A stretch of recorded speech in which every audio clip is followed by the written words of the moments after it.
name is Faye, and in this particular video, we're gonna do a little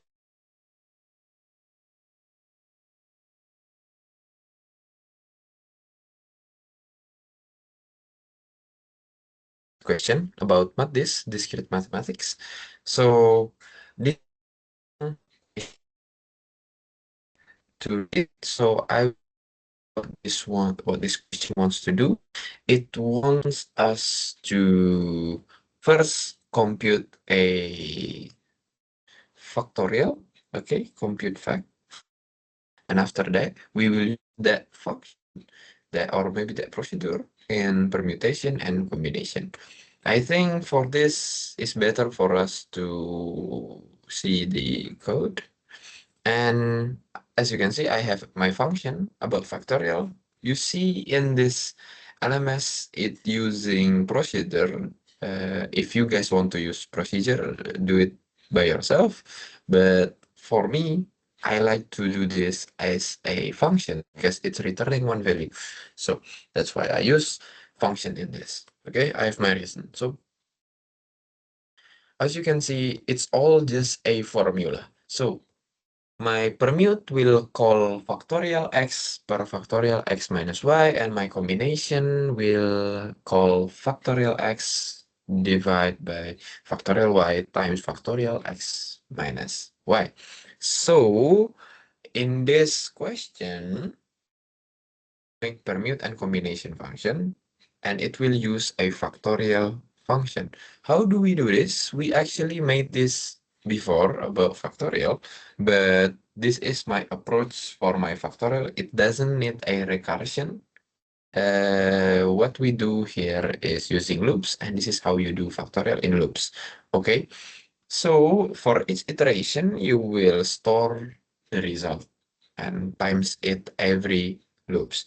By making 3 function in my main, this is not the best practice. You can make it simpler by using less variables, but it will not be as clean as this. So in this main, you guys already know that I will calculate 2 permute value and 2 combination value from this line 7. And after that, I always store the value of function inside a variable so you guys can understand it more clean. Permute val 1, combination val 1, permute val 2, combination val 2. And what I do in printing, I print the value of all process I do, all algorithm. So let's run this so we can understand it more. We go to fun, cd fun, pro review exercises. Okay, we go here and we go run maths.good. So for all this source code, you can see in description box below. You can learn from it. You can modify it, go pull it to your own local computer and edit it there, whatever you want to do. Learn from it. So let's test 3. Okay, what it does, 60, 10, 3,062,628,801. Okay, so that's my first code to approach this first question. And after that, we go to the second question, second problem. So function composition. Okay, so as you can see, composition is like this. F, composition G, G, composition H. This is what you want to do. So when you let me explain you this in code terms because I think you guys will understand it more from a code. So I have 3 function. Maybe when you see this problem, you see this question, you see like, oh, there is operation 1, operation 2, operation 3, and you have your own simple function, f, g, h function. So you're thinking about how about I make 6 function? No. So the purpose of this question, I guess the creator of this problem, this question, wants you to call a function inside another function, okay? But not like a recursion. You call it in main. So this is how you do it. See? hxgh. So you always call it like this. About the function is just a formula, but here you call it all inside another function. So first, let's see in line 8. First, you calculate the h function. After that, the value of that h function, it becomes the value of x inside the g function, and that value becomes the x inside the f function. That's what you do in this function. So let's test this. Go run function composition dot input 7 to 10. Okay, the output 36, 365. Okay, so the explanation will be F composition G composition H from 7 will be 36 and otherwise. Okay, so that's for a second problem, and this is the code. And we go to the third problem, which is simple. Okay, this what I don't really understand from this question, that it doesn't explicitly say to you on how to know that if firstly, if you want to read the question, you can read the question, but let me explain to you in a simple terms. Okay, so maybe this will be good in Miro.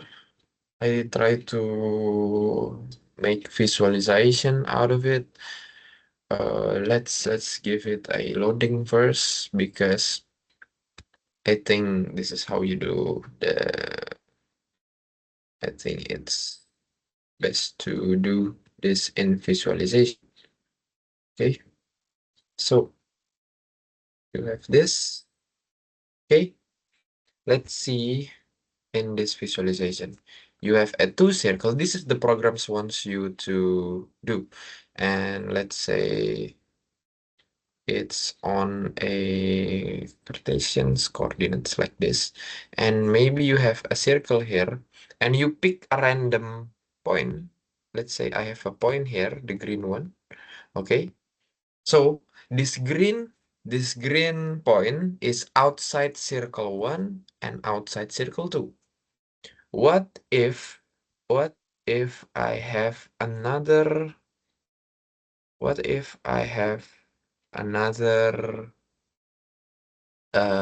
point like this? What if I have another point here? Okay. What if I have point here, the red one, and I have the blue point here on the one? And let's say this for the example. Okay.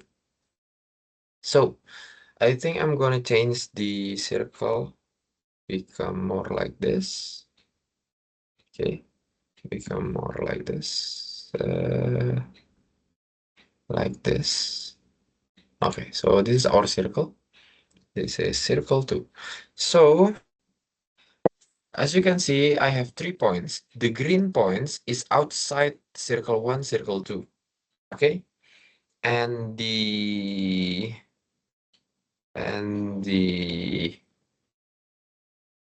red point is inside circle 2. The yellow point inside circle 1, and the blue point inside both circles, circle 1 and circle 2.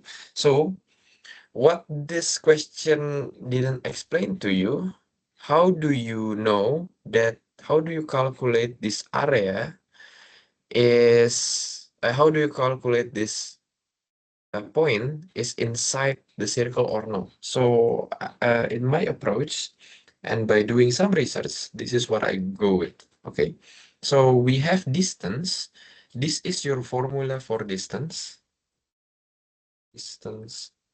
Formula that I do some research outside the question.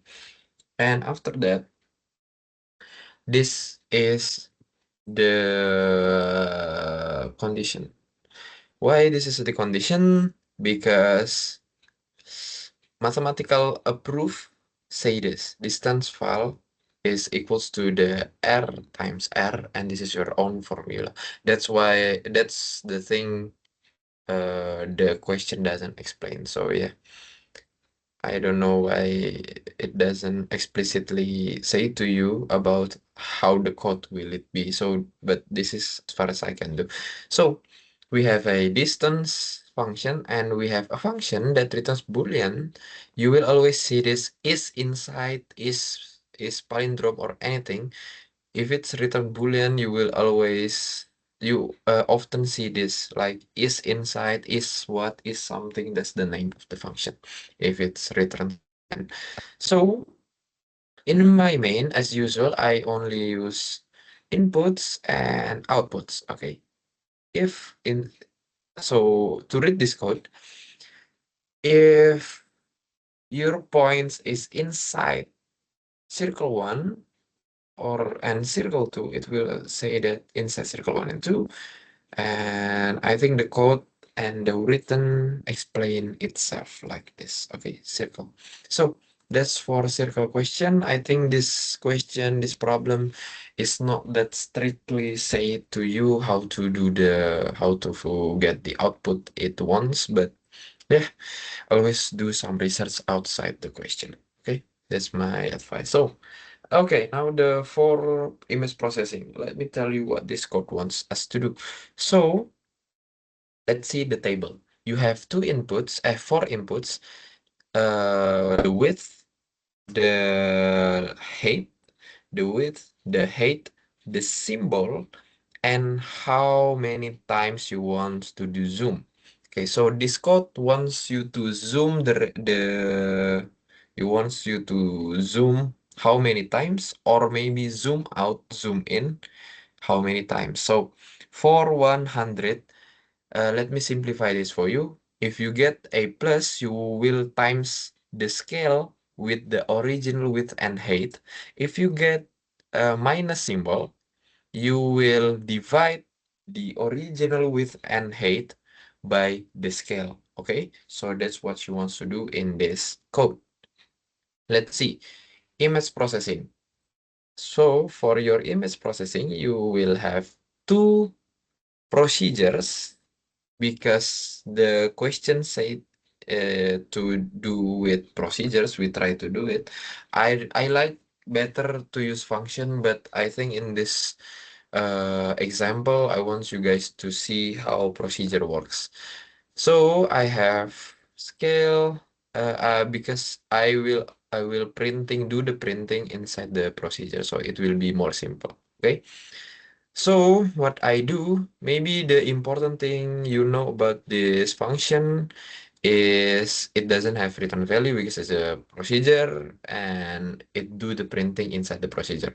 But another major thing you need to do this scanf. So if you want to do scan character and anything, you can do scanf character. You will always often, not often, always see this if you want to scan a character, a byte data type. Okay, so what this line 10 say, I want to get inputs from user, two inputs, character and integers. So for integer we use %d and %c for characters. This is how you do it. And if symbol is plus, you do zoom in. If symbol is minus, you do zoom out. That's what the question or problem wants us to do. And okay, problem 5 is about balance. It's a long one, but again, I think the question doesn't really help you with how you get the output. So I always try to do outside research and do what I want to in my function. So in this function, imagine it as this, okay? This image, imagine this. You have the left object and you have the right object. And what you want to do, you will calculate the volume and you will calculate the mass of the object And if it's balanced, if it's the same, it will output balance. And if it's different, if it has a difference, you outputting the positive value of the difference. So this is my approach on solving it. So because we know it as a tabular, we know that the uh, bottom and top area will be a circle, and after that we calculate the circle with a formula again and again. The question doesn't really tell you about the formula, so this is my outside research and this is what I get. It's all just a formula, okay? The key points in this code that I need to explain is maybe the display function, display procedure, because it doesn't return anything, okay? It's printing inside this procedure. So what you need to do this, if you want to get a positive value of a difference, because a difference cannot be a negative value, this is what you do, okay? So if the difference is a negative value, you times it by -1, so it becomes a positive. I think this is a key point, and you can do this in many condition, okay? So inside this procedure, what you do is printing balance, or you do 3 decimal points to a difference. That's what you do in printing. So your main is totally just calling function. It doesn't even printing anything because your print is on another procedure. Okay. So you, like usual, you do dictionary inputs, you call all the function, and in this main, it doesn't even output anything. It just call another procedure to do it. So that's about balance and our last problem. So that's all for our review and exercises. You can access the source code description in description box below. Thank you and see you in another video.